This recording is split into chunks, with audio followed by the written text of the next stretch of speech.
Jesus ng balang na tumataw. He is not far to every one of us. King beses na nagarating kayong amang magsalitaya. Nung tinuman, ing tanggapan na yung Ginoong Jesucristo king puso na maging niyang anak na ng Diyos. At wala mo po kat isulat ng taong mabibili. Anak ng Diablo, anak ng Impierno,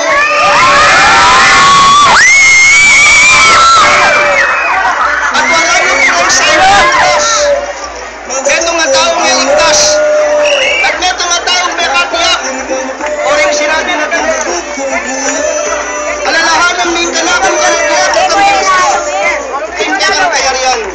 Ang sinabi na ng Ginoong yan, inunin na kailangan nito, king paraiso. At sigurado yan, tingnan lang sa pantay at kilala at magtiwala ka na Sus. At inyang kasinatuan at inyang katiyakan. Alalahanin po natin, kaibigan. Mga bakla daw! Itong yung piyata mo natin. Utang mawalaya, numalakang reserva, makanan mo ka. Kaya nga riyang ang gato masakay na numalayang reserva at mga bungin kayang karunang, kaya ka rin niya pamunta. Ingkat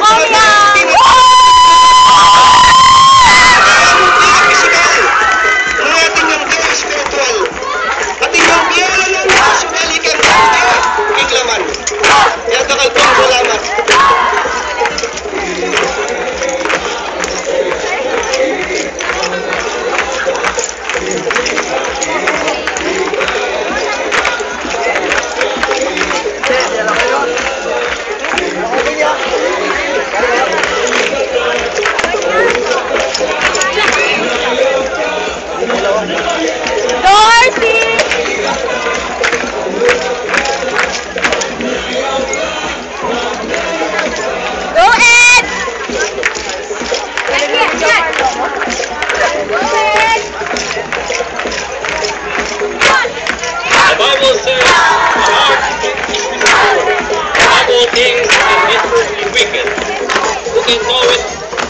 The Lord knows the heart, I try to reach, even to give every man according to his ways, and according to his doing. The Bible says, for I am not ashamed of the gospel of Christ, it is the power of God and salvation.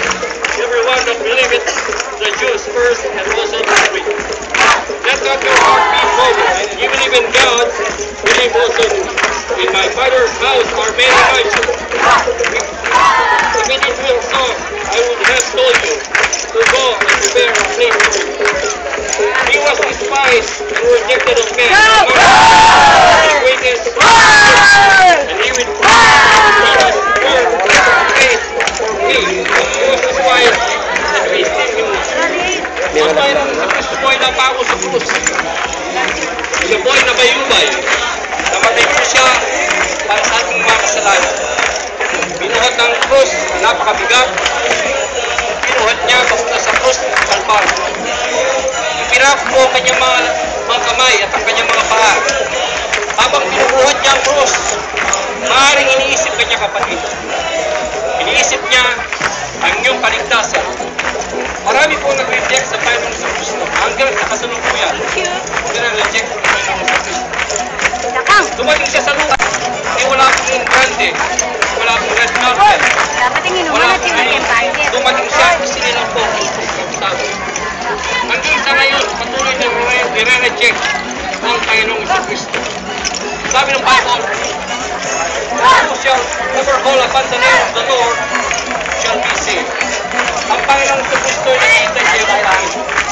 Nakihintay lang siya. Maaaring ikaw ay busy. Busy sa panunood, sa programa ng sa mga halakat. Subalit hindi po, siguro sinasadya namin na makapunta po kami dito. Hindi po, nagkataon na makarinig ka po ng salita ng Diyos. Ito po ay ipinapahali ko namin sa inyo ng libre at